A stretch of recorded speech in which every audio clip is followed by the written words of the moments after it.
Hello friends, in today's video I'm gonna be walking through how to add Snapchat link to Facebook.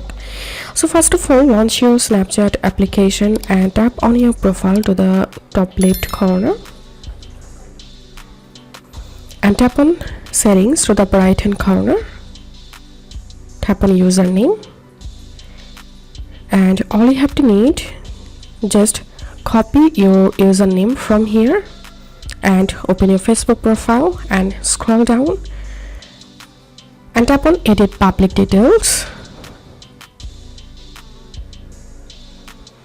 Scroll down and here you'll find this links option, so tap on edit, tap on add social link, tap here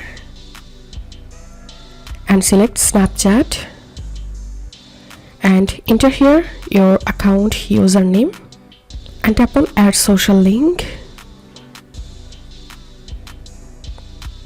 tap on save, and here as you can see I've successfully added my Snapchat link to Facebook.